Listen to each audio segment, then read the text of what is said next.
I'd now like to welcome our next group of panellists up to the front to join Harold and debate new models of responsible tourism. We have Adama Bah, who is Director of ICRT Global and co-founder and chairman of the Board of Directors of the Institute of Travel and Tourism of the Gambia. Adama founded the West African branch of the ICRT and the educational cultural exchange programme Camp Africa. He also worked as a hotelier for 25 years, founded an advocacy group called Gambia Tourism Concern, and acted as the Travel Foundation Programme Manager in the Gambia. Mike Benson is the Managing Director of the Scottish Crannog Centre, one of our award finalists today.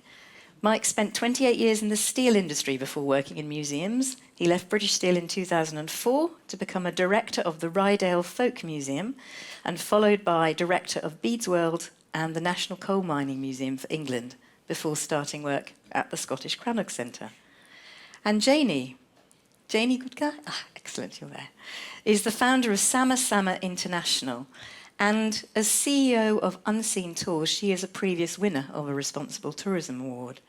At Sama International, she's creating synergies between people who have experienced marginalisation and between the tourism, events and heritage industries. Thank you. Jayni, I'm going to start with you. Not because women should go first, but because I thought we'd start with, we've got three extraordinary examples here of what can be achieved through responsible tourism. And with no disrespect to Adama or Mike, Jayni, you're just off the wall, aren't you? You're so far... In a good way, I hope. Now, I'm going to start by telling a story against myself. I was actually opposed to giving an award to Unseen Tours on the grounds that SOCMOB, who created them, had not been doing it for very long, and I argued strongly that we shouldn't be giving awards to things which had only been going for, I think, about 6 months when they applied for the award. As so often happens to me in the judging of the awards, I was outvoted again, so I didn't get my own way. The myth that I always get my own way with the awards needs to be crushed. Sadly, it's not true. I wish it were. Jayni, why on earth does Unseen Tours work, and what does it do? So maybe the best way to answer is to ask the audience a couple of questions, if I may. As long as they're quick with their answers. Super quick. Time. Just quickly put your hands up if you think you know London well. Do you know London well? Yeah? Okay, so quite a few of you. How many of you knew that Charlie Chaplin and Mahatma Gandhi had a secret meeting in Canning Town? Just a couple of you? 3 people? So this is why we exist. Well, part of the reason we exist, because people with experience of homelessness, who are the people that we started training when we started Unseen Tours, know London better than any one of us ever could. They've lived, some of them, on the streets of London, and so know the hidden stories of London better than all of us could. And bringing them to tourists, to visitors, and to locals as well is what we try to do, to show London through a new perspective, as well as giving them a way out of homelessness, a sustainable way out of homelessness through employment, through empowerment, to having them create their own tours of London. Yeah. So this, if I just correct me where I go wrong, Jayni, because I'm doing this from memory now, but it started from SOCMOB. Mm-hmm. SOCMOB was in the business of handing out new socks to homeless people. And if you're homeless, having new socks when you're living on the streets are a real luxury. And then came Unseen London, Unseen Tours. You've now been copied in, I reckon, about 10 or 12 cities around the world, and it may be more. But they've changed the language so they don't make the connection. Does that bother you? When it's done well and when people are really empowered and are able to amplify the stories, it does not bother me at all, because I think this model can be replicated all around the world. Unfortunately, homelessness is a problem that exists globally, and so we love to advocate and really support other people to replicate our model also. But unfortunately, it can be done in a way that we feel is a bit less responsible, and that's when it can become problematic. So when it's poverty tourism, when it's sensationalizing and voyeuristic in the way that it's applied to issues like homelessness, that is problematic. When it's speaking on behalf of people who've experienced homelessness, rather than allowing people, enabling people who have that experience of homelessness to speak and share their own stories and their own perspectives. I think that's the problem. And so as long as we don't encourage that from happening, I don't see the problem in fact, I'd love for more people to help replicate our model all around the world and help even more people out of poverty. Jayni, one of the things I've not said to you before, and probably should have done, but I've done it only twice, to my shame. I wish I'd done... Canning Town is the new one, and I've still not been able to do it. But the thing that struck me, reflecting on both of those experiences coming up in the train this morning, is that I was reminded that the homeless are people like me, who've just fallen on something that's happened in their lives and they've become homeless. You know, we're all not that far from homelessness at some points in our lives. And I think that is one of the big things that people will bring away. I can remember on one occasion actually being asked a question by Ben, which was shameful for me. He asked me if I knew about Simon of Faversham, and I haven't got a clue about Simon of Faversham. He was a major figure in the medieval debates about the nature of religion. I didn't even know it existed, but Ben did. And that just puts the thing in its context, that homelessness is not something that happens to other people. It happens to some of us. And I think that's a really important part of what you do. How well is it doing, Jayni? Come on, be honest. You need the help of the people in this room. We absolutely do need lots of help from people in the room here today. We'd love to see it doing a lot better than it is. We'd love to see more people affected by homelessness really being able to benefit from our model.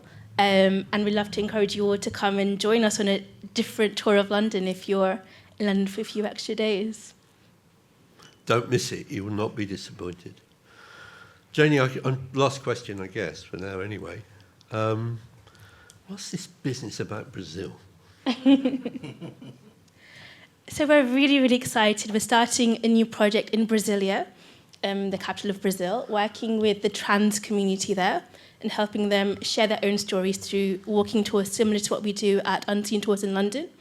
And we'll be starting training next year, which we're really excited about, working with local NGOs and also with support from the Conscious Travel Foundation and the Tourism Board in Brazil also, to really amplify these stories that don't often get shared, and hoping to expand to other marginalised communities in the near future also. We wish you well with that, Jayni. Thank you.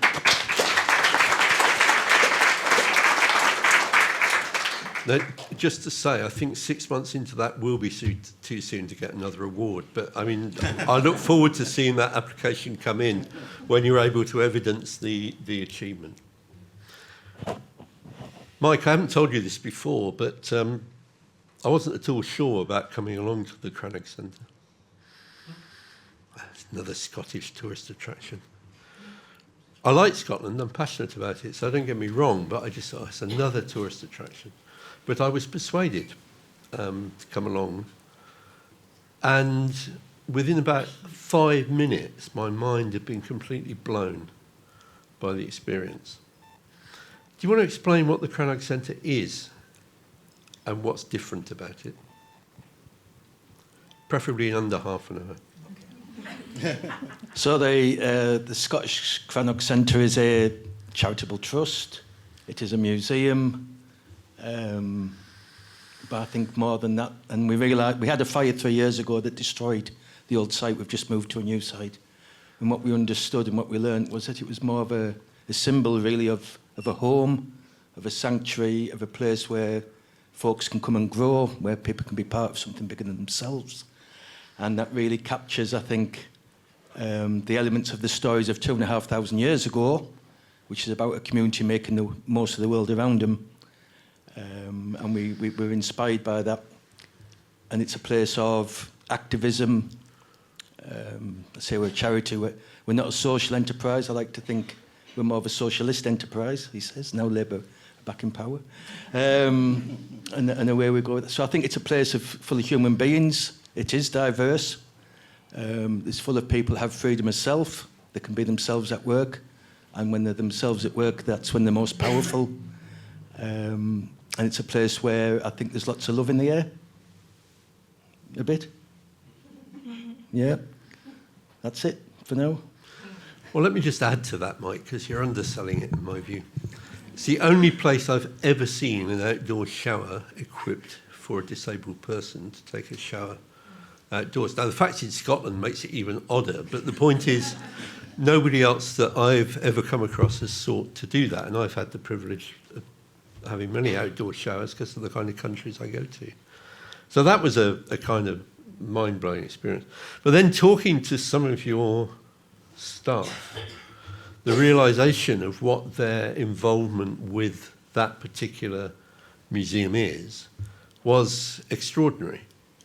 And if you remember, Mike, I sidled over to talk to you about one particular individual, we won't name him, but clearly that museum is a museum, means the world to him and will be his route back to mental health, I don't doubt. And that is an unusual thing to see in an open-air museum, or frankly in any kind of museum. It is an extraordinary place. If ever you get the chance to go there, go. It's the Crannog Centre at the end of Loch Lyon, and it's not far north of Glasgow. It's reachable.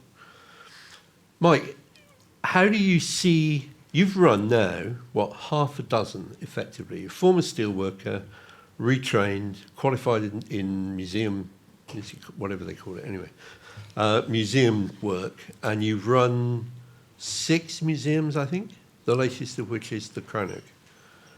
What on earth made you get into museums? Blimey. I don't know, boy, ever so quickly I left school at 16, couldn't spell dad backwards, but going into full employment in 1977, pre-Maggie Thatcher,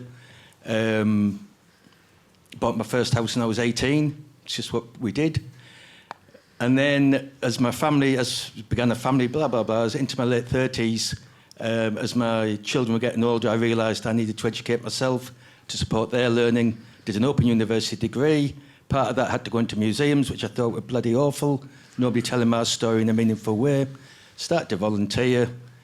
And my plant is still going. We never got shut down. The bee mill is still going on Teesside. But halfway through the volunteering stuff, the National Park rang me up and asked me if I would like to be a director of a museum on the North York Moors.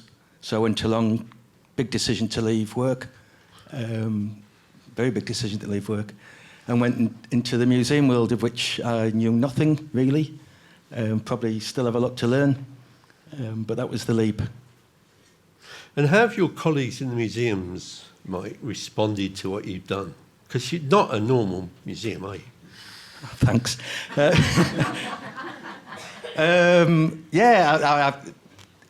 We just the beauty of sometimes when you are in the role that I am in is that you can plot a course that is potentially on a slightly different route to others. And so I think one of the most important things I've learned from where I've got to is one of the points of leadership is giving that leadership away and creating something where we can all lead and we can all make, and we can all do.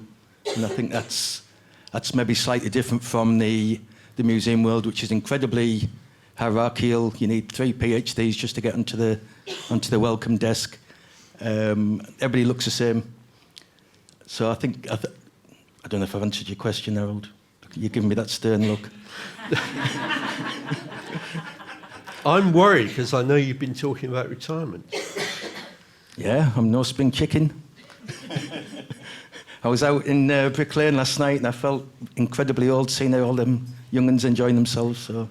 But yeah, I've got a couple of years left and I would like to be able to do something else. It's quite incredible to... I think you're right. I think you will have built the Crannog Centre to a point where it is sustainable in, what, 6 years? Yeah, and we're struggling at the moment, as most places are. But we've got our, again, very much like the previous speakers, we're all about learning. We've got qualifications that we deliver ourselves in-house. We're growing our own materials that we'll build within the future, growing our team, growing our relationships. So I think, yeah, another couple of years we'll be rocking around the clock. It's an unusual situation for a museum even to be able to apply for a Responsible Tourism Award, to be honest, because of the range. But in your case, the range of things you're doing to address the Responsible Tourism Sustainability Agenda is extraordinary. So thank you, and thank you for coming down to do this. Mr. Bah. I hardly know where to start in a conversation with you. We're old friends. Can I put you on the spot? No. It's 25 years since I knew Harold. And people ask me, how do you become friends with this old grumpy man who is sometimes very antisocial, you know? How? And I said, I love his drive. Harold has that drive. And that's what I love about you guys. Only that? Yeah, I mean, many things more, but I will not go into that. Right. The gloves Do are you going have any more questions? The gloves are going to come off now, Adama. So you were paid. I think VSO sponsored your visit to New York. I was sponsored by DFID, and we managed to get them to say something positive about tourism and poverty reduction. But let's face it, Adama, we've got nowhere on that, have we? It all got lost in the idea of all-inclusive tourism and the Sustainable Development Goals, and the poverty drive that I was working on with you in the field and with others in the field, and with Caroline Ashley and Dilys Rowe in London through the Pro-Poor Tourism Partnership. All of that work has turned to dust. I wouldn't say that. Over the years, it has been replicated. Many things have been done. And a lot of the people here, I see they're part of your group of students that are creating different things in the world. I mean, that's an achievement. I'm talking about the specific poverty focus, though, Adama.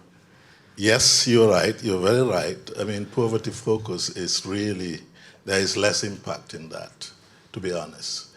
Less impact.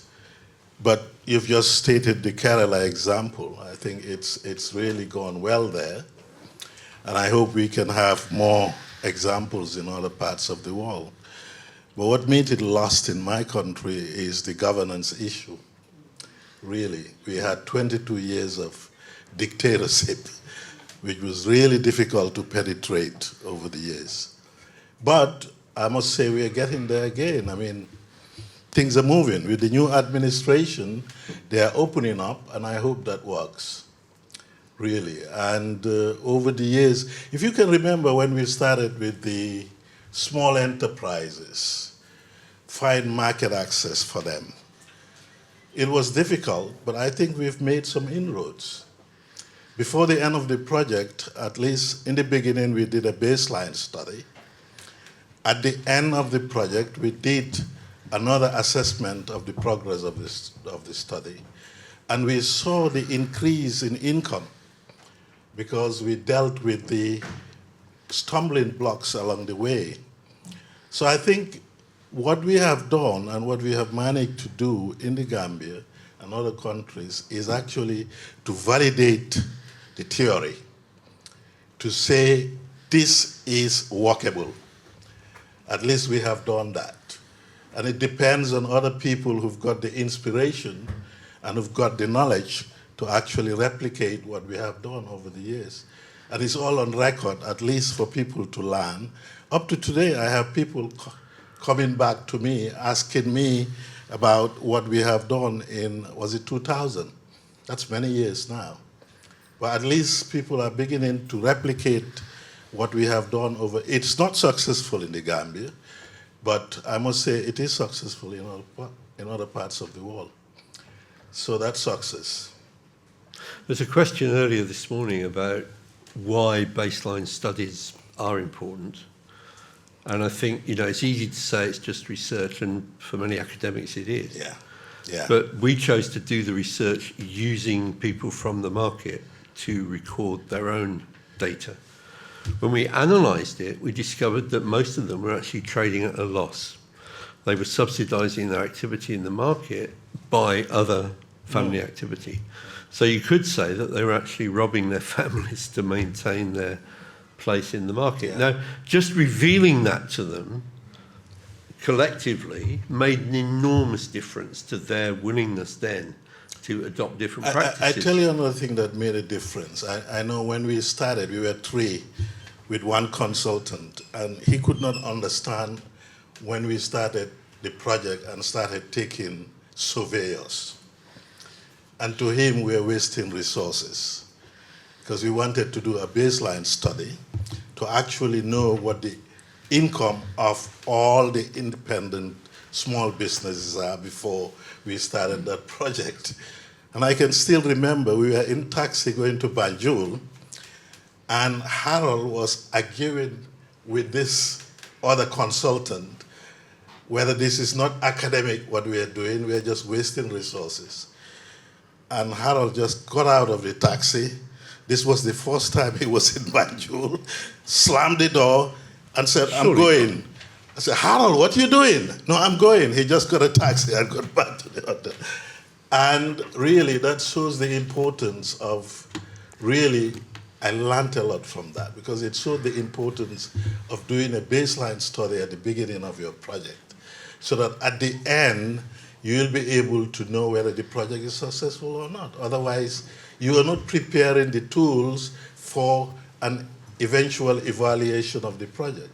And that's what we did, and really it was successful in that respect. I don't remember that incident. The important point I would want to make is really twofold on that. One is that enabling people to do their own research is incredibly empowering. And secondly, when we reported back to the group in the market the results of that research, and we said 80% of them had said that the hassling in the market was a problem, they were all surprised that any other person in that market thought that the hassle was a problem. If we'd not done that research, we would never have got them to stop doing the hassle. And stopping the hassle was a big part of improving their livelihoods. The reason, thank you all 3 of you, sincerely. The reason I chose these 3 people is I wanted to demonstrate 2 things. One is that people come to responsible tourism through some very interesting routes. And secondly, that there are always new ideas coming forward through the Responsible Tourism Awards. And you should look forward very much to the awards later today. Thank you. Thank you.